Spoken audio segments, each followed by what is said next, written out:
Hello and good day, Mike Adcock here with an update on the tropical depression east of the Philippines, about 1,000 kilometers. It is being named Labuyo by Pagasa. JTWC's numbered it 11W.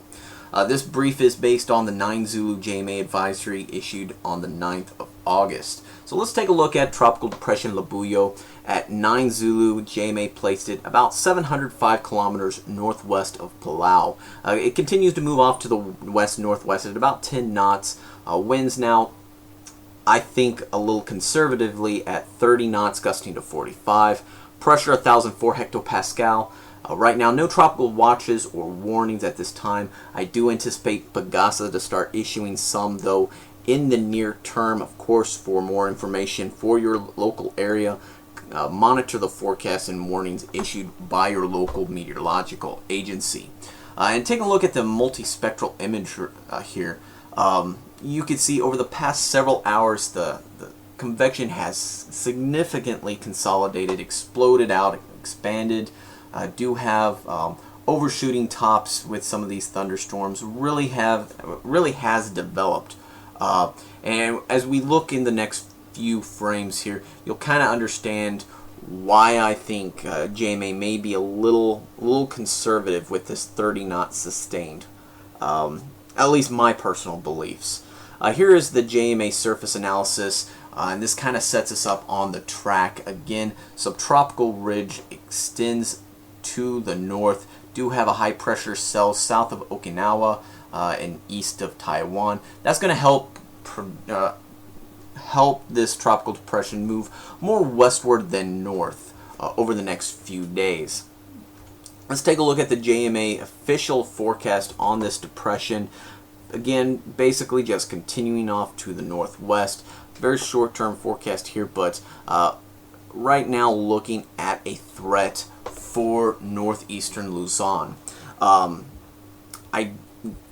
JMA does anticipate it to be upgraded in the next 24 hours or so to a tropical storm.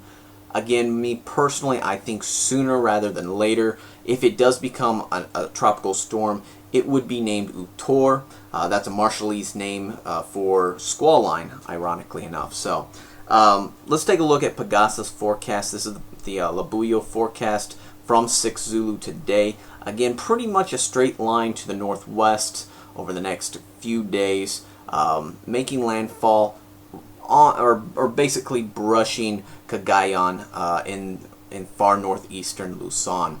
By this point, expecting the storm to be typhoon strength. Hong Kong Observatory pretty much on the same point here. They're looking at about Monday afternoon, approaching Cagayan in northeastern Luzon as a minimal tropical, a minimal typhoon at this point, about 65 knots or so. Now, if you've been following the Joint Typhoon Warning Center forecast over the past few days, or at least yesterday, you noticed that it had a 120 knot typhoon approaching Hong Kong. Well, they've now shifted their track further south.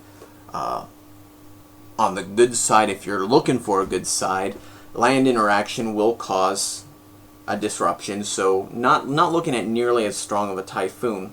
Sitting about 80-85 knots. May see up to 90 between advisory times based on this track. Unfortunately, that takes it into a direct path.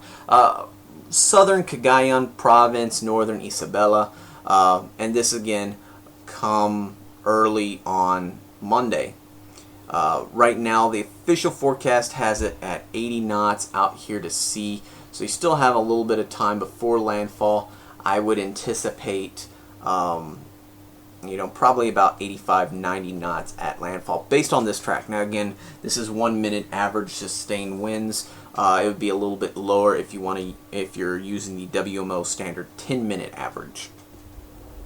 Now, the reason for this southern shift is with the latest model guidance. NavGem continues it, again brushing towards Cagayan, but if you look at the GFS and the GFDN, you're starting to notice a southern track. Now we're starting to affect Isabela province as well as Aurora, if you're looking at the GFDN track.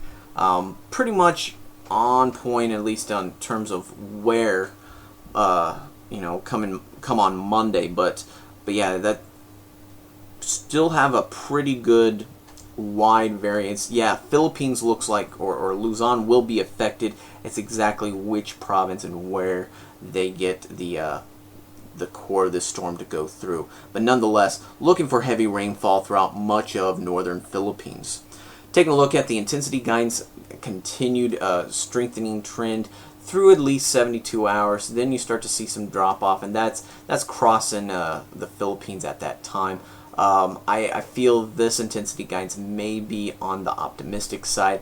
I do anticipate a little bit more strengthening, kind of in line with really what all the major agencies are saying. Everybody's really looking at a typhoon by Monday in terms of landfall. So I think this is going to continue to increase, especially as we see the tropical cyclone develop. Now, Dvorak analysis, pretty interesting here. I threw up the Dvorak curve here along with the log 10 spiral. A lot of inconsistencies between the agencies. Taking a look at JMA up here, they're keeping it simple, a 1.5 final T. Relatively weak, barely, again, a minor tropical depression. In the middle of it, you've got JTWC here.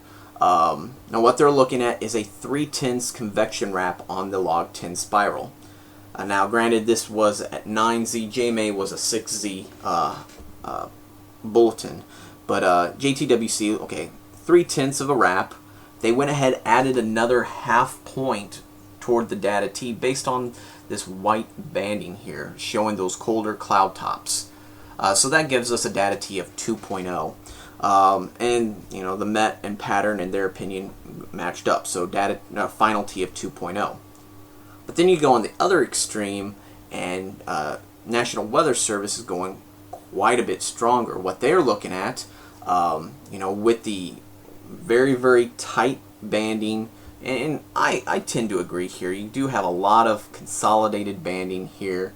If you look at Viz, you've got quite a bit of cirrus, and what that yields is about an 8/10 banding on log 10. So you're looking at a discrepancy between 3/10 and an 8/10.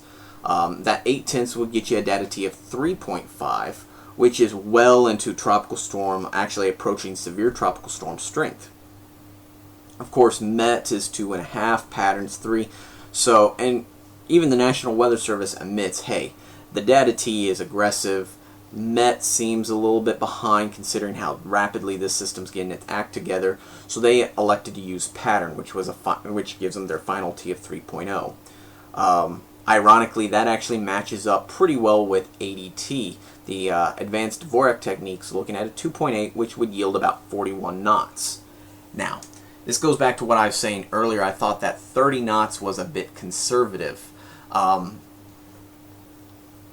Now, whether you go 2, 2.5, 3.0 for your final T and your current intensity, you're looking at roughly 40, maybe 45 knots, at least using a 1-minute sustained technique. If you're using a 10-minute, the WMO standard, that would yield about still 35 to 40 knots. Now let's take a look at the microwave imagery. Now granted, this was from a little after 3Z. This system looked not too well at 3Z. 6 hours has occurred since then. This system has well developed. What you got here, here's your center of circulation. You got a call area right to its west. Very, very little convection, and it was to the northeast of the center of circulation. But look at all these green barbs here, 35, 40 knots of wind here. Now this is at 3Z, and microwave imagery suggesting already 40 knots. So with, from what you remember seeing on the MSI loop, again, 40, 45 knots. My belief is this is already a tropical storm, so I wouldn't be surprised if this does get upgraded on the 12 Zulu bulletin. But again, we'll just have to see how JMA continues to play this one out. Alright, so let's take a look at sea surface temperatures. Right now looking at about 30 degrees or change throughout the track of this cyclone. Right here is your 30-degree isotherm, and that pretty much takes you all the way to Luzon. Let's pull up some buoy data though, kind of quantifying what's going on here. You see 30 degrees, got some reports of 31 degrees, all out ahead of this storm, and between it and Luzon. So plenty of warm water out there. So let's take a look now at our upper air analysis. 200 hectopascal. Do have an area of high pressure just to the east of the cyclone. What I will point out though, that anticyclonic curvature, and it's not a well-defined anticyclone by any means. It's more of a ridge, but what that's doing is inducing a lot of diffluence aloft over the system, helping to give it that outflow, helping to develop those thunderstorms. And that's why we've seen some of the explosive development, I wouldn't say explosive, but the rapid development here in the thunderstorms, at least over the past few hours.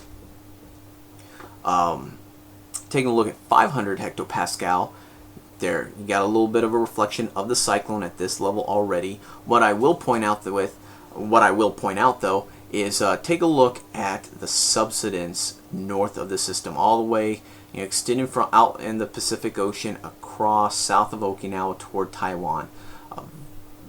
That's that high pressure that's helping to keep this system in a more westerly path. And you can see the steering flow at 500 pretty much supports that as well, going toward Luzon over the next few days. Alright, so let's take a look at the lower levels. Here, again, you could see that reflection of the ridge extending through. Do have that area of high pressure east of Taiwan. And again, that's just going to promote the track off to the west-northwest over the next few days. Alright, let's take a look at your shear analysis. Right now, not looking at a whole lot, 10 knots or less. There is a little bit of a lobe of increasing shear. Should it play little factor? What I'm keeping an eye on is this shear that's closer to the Philippines, and right now sitting at about 15 to 20 knots and increasing. Hopefully that continues to be the case and we can get some weakening prior to landfall, but we'll see if that actually holds out. What I am worried about though, again, with this track forecast, we are looking at a pretty good shot that northern Luzon is going to get affected by this system. Of course, we're looking at typhoon strength, so of course the winds is going to be a concern, but more importantly is the heavy rainfall. And this is a GFS precipitation total. This is through the 12th at 6 Zulu. You see a lot of that precipitation falling just short of the islands, but taking a look again, southern Cagayan province and throughout Isabela province, far northern Aurora, looking at about 100 to 150 millimeters of rainfall, possibly some isolated reports of 230 millimeters. And again, that's going to be the same case on the west coast as well. So heavy rainfall for really a large majority of northern Luzon. Again, looking at the longer range forecast, that brings the cyclone to southern China, pretty much in that same ballpark where they've been hit over and over again throughout July and August with tropical cyclones, so they could get yet another round of heavy rainfall over by mid to late next week. Alright, so that's today's update on this tropical depression. You can get this and more information on the Western Pacific weather over at westernpacificweather.com. You can follow along on Twitter and Facebook as well. Join in on the global tropical depression tropical discussion rather, this tropical depression and all the tropical cyclones around the world over at storm2k.org. Make sure to follow me at Twitter at Senior Pepper. I'll post some updates in between videos there. Thank you again for tuning in. Have a great day. Take care.